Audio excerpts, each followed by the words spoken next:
The fox is in the hen house. I repeat, the fox is in the hen house.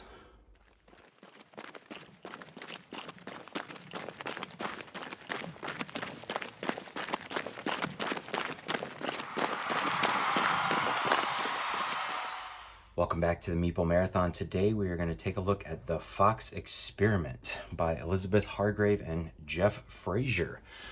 For those of you not familiar with Elizabeth Hargrave, she is responsible for Wingspan. So this is the Kickstarter edition of the game, and I'm just going to let you know right off the bat, this is bigger than I was expecting. When I backed this game, I was expecting, something much smaller than this. But here we are. So let's check it out. If you are not familiar with this game, it originally people were referring to it as a roll and write game. Now, there is rolling of the dice and there is writing via dry erase on the components, but it's not really a roll and write. This is quite a hefty rule book right here. Wow. So let's see what we got. Okay, so, they've got 2-player mode, solo mode, notes and credits, appendices, turn summary, I'm assuming on the back, game end and scoring, so it's really not that bad. Look at how nice and big that picture is. I always do appreciate large setup pictures. And we're still in setup here, so there you go. So yeah, we're talking 1, 2, 3, 4. Hey, look at that. That's mostly dice, so not too bad. I didn't think it was that complicated of a game. And here we have a turn summary. I could go with some iconography on here to help this out a little bit. I could do without this picture taking up all the bottom, but it is what it is. All right, we have a very nice art print here by the artist of the game. So there we go, that's nice, that's unexpected. All right, and here we have the Kickstarter edition. Now, we're going to talk about this some because basically everything on the left side of this sheet is why I went for the Kickstarter edition versus the standard retail edition, which you could purchase via Kickstarter and just get it early. I also went out and bought extra meeples. Maybe these will grow on me. I just really liked the shape and the look of the standard meeples. And so a lot of people just wanted the same thing as me, and so they created those as an add-on. It's the first time I've ever seen them add the lesser version as an add-on. But I definitely I hope I'm gonna like the upgraded tokens. It'd be like getting the Meeple version. I'm trying to think of what getting the standee version of the Great Wall from Awakened Realms and then buying the Meeples. I think actually you maybe could have done that, so maybe it's not as uncommon. All right, so we've got a big board up here. This is going to be kind of a scoring track. The further along here you move, the better off you're doing. So everybody's discs are going to be on here. Tokens, I'm not sure what these tokens are for, but I do know that these tokens you can gain, and a lot of the dice will have half symbols on them, and you could either combine 2 half symbols together on a die to create one, or you can throw in one of these tokens if you have it to make it work. And so I'm guessing that these are oh, these are your individual player boards. Okay, that's what these are.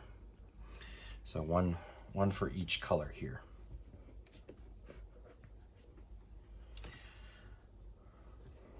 All right, so these must be specific traits, tokens.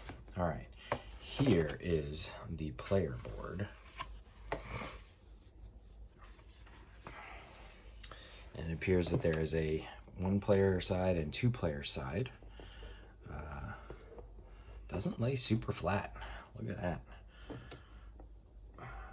Probably, it's not warped or anything. It just, it's not it's not cut out enough right here. Anyways, let's see what this side looks like. 5-player and 6-player. Okay, so this is the big player board. This holds up to, okay. The base game takes up to 4 players, but you can purchase an expansion to get up to 5 or 6. I don't think I purchased that because I'm almost sure I'll be playing this mostly solo, maybe 2-player.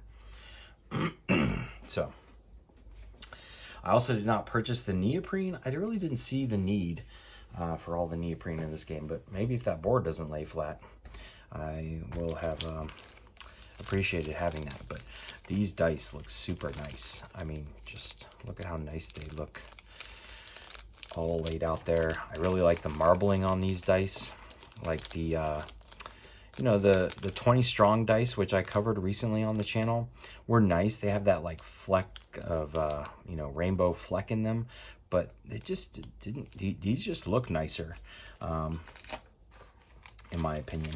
It's kind of a weird bag of dice, I guess, so that they would fit in there properly. So you can see here that these are all like full and half and singles, and I believe all the, you know, each die in here is the same as every other die. So you've got all these various symbols, which means various traits, and then you've got these wild ones. So these ones are going to be, you know, you can use this star symbol to fill in any other symbol or to create any other symbol. And that's why you have that wild half token to throw in as needed. So really like the dice so far. Let's, all right, we've got some dry erase markers, very nice.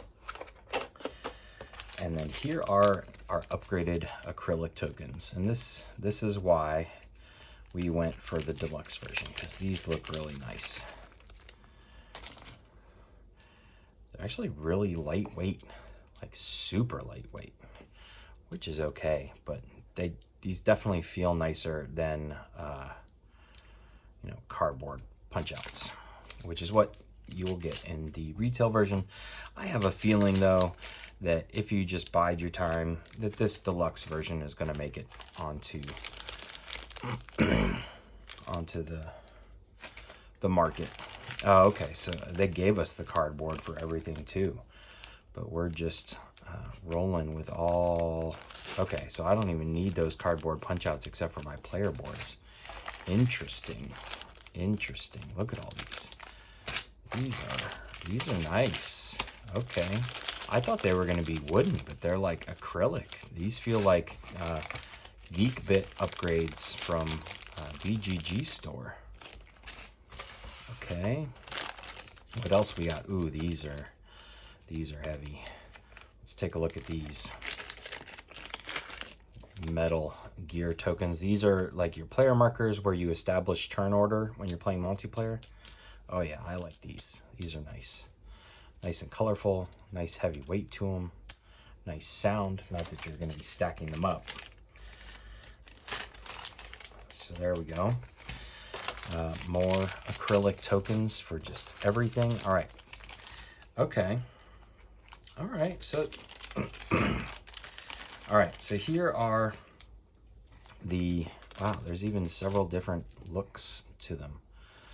So here is just an example of one of the, and these are acrylic just like the other ones. They're not wooden.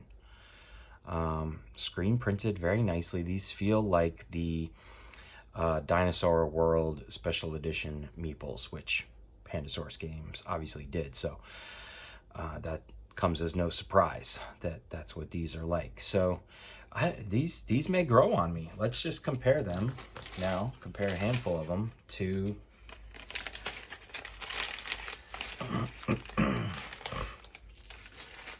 these guys. So here are the wooden. These are wooden. And these are acrylic. See, I think part of the problem is that they didn't do a true side-by-side comparison of the two, like in someone's hand like this, because I think this would have made a difference. Someone making a video holding them in their hands like that, and maybe they didn't have them. But I was under the impression that these were going to be much larger, kind of big, gaudy looking wooden meeples, chunky, those chunky type of meeples. And they kept saying, no, you guys are really going to like them. And that may be true, but let's just look at this picture versus this picture. This one feels like it's going to be some big, oversized, chunky wooden meeple versus what is here. So I'm actually quite surprised with these. These are better than I thought they were going to be. I thought I was immediately just going to push these off to the side and just use these. And now I have this extra set that I don't know. Maybe I'll use, maybe I won't. Maybe I'll let my kids play with them. Who knows? So yeah, look at all these. So we got some purples. Purple ones and black on the blue. I mean, that's these look like labradoodles, but they are foxes. And these yellow ones. And these are essentially your player colors. So I feel like we're missing some though, because now I know those are all the player colors, but look at what else I have in the bag here. I got some whites and some grays, but I also have purple. I also have yellow. I also have orange. Oh, these must be the 5 and 6 player ones. That's what it must be. Okay, that makes sense. And I don't have the 5 and 6 player expansion, which is fine. All right. That's what it is. I figured it out.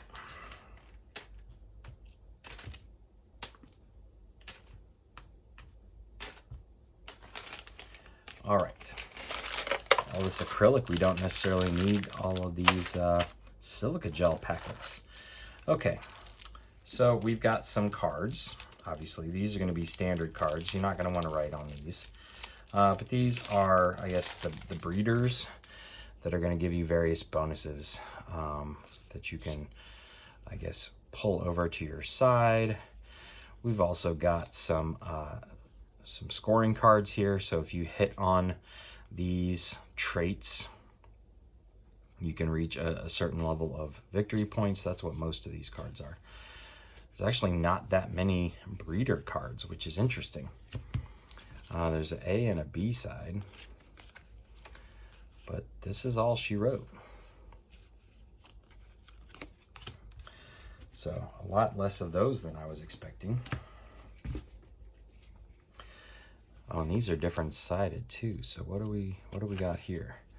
Okay, I guess these are ones, maybe you start with these and these can end up on the board, because these definitely look like spots on the board, but they're essentially the same thing. They're just like goals that you're going for. After rolling all pups, so these are the little, these are like little bonus cards. Some of them you start with. I have no idea what, I mean, I know what those symbols mean, but I don't know what good they're doing on the cards here. And this obviously is going to be on the board, so these are going to be little bonus things. You may pay for an upgrade with trait tokens that don't match, and maybe if you hold on to it at the end of the game, it's worth a point if you don't use it. But then here are our cards of that we're going to be drawing on. So these are the dry erase cards, and these are the foxes that you're going to be creating. So everybody gets a stack of foxes, and then you draft in kind of player order. You'll draft a mama and a papa, and then you'll create a new one. I forget how you determine the sex, but see here, like this is the purple player's cards. So you've got, maybe it is just random. Maybe you're just randomly shuffling these up and you're like, okay, it's a boy. But this is where you would, and this is the main part of the game. You roll the dice out and you decide how you're going to fill in, you know, how you're going to use your wilds. You're going to give your fox a name, and basically whoever has the most stats has like the happiest fox or the most pleasant looking fox or something like that. and they'll get a little bit of a bonus. But the thing is that after you have created a fox, that fox is then going to be eligible to be drafted the next round. So if I created this fox, this is a fox that somebody else can grab next round as a mama fox. You know, this game spans over many generations of foxes. So it's interesting that you don't necessarily want to create this blown out awesome fox, because unless you then grab the first player in turn order, you're not going to get your fox back, and somebody else is going to get that amazing fox. So that's definitely an interesting dynamic, especially in the multiplayer game. It'll be interesting to see how that works out in solo mode. All right, so these are normal cards. These are not dry erase cards. I'm guessing these are like your starting mamas and papas. That are going to give you various things. Like, why did they only get one and these guys get two? Interesting. But there's a whole bunch of mamas and papas, and I'm assuming these are player aid cards. So there you go, ladies and gentlemen, some really nice acrylic tokens in this Kickstarter edition set. So a lot of times I'm like, I don't know whether it's worth it. And look at that, a little scorecard that is dry erase. So they didn't need to give you a whole pad. That was stuck at the bottom. But I am, first of all, pleasantly surprised by these acrylic tokens here. So if you were concerned about having forgotten to pick up this pack of extra Fox Meeples, don't be. Get your Kickstarter edition and see what it feels like, because those are a lot better than I was expecting. So we've got acrylic galore here. If you have any questions, please feel free to let me know in the comment section below. This game is going to get our full treatment. Not sure whether this needs a storage solution or not. It's got this nice tray, and obviously everything fits in here nicely. You can see it comes like pre-stored or whatever. But we'll see. We'll see whether or not we feel like something better needs to come about. So yeah, I'm assuming player boards go right here, which is probably why you want these dice not to stick up too much. And then the board is also going to go in here. Where's the board going to go? I thought it was like right in here. Yeah, there we go. Oh, no, doesn't quite fit. Oh, that's a problem. Okay, well, again, all right, I guess we will be doing a reboxing video just to see how everything does truly fit back in this insert. One last check. Let's see. Oh man, this is heavier than expected too. I did not do this on a game recently, and it turns out there was something there. So you can check out the comment section of one of my recent videos to find out which game it was. All right, that's going to do it. Once again, thanks for watching. Have a great day.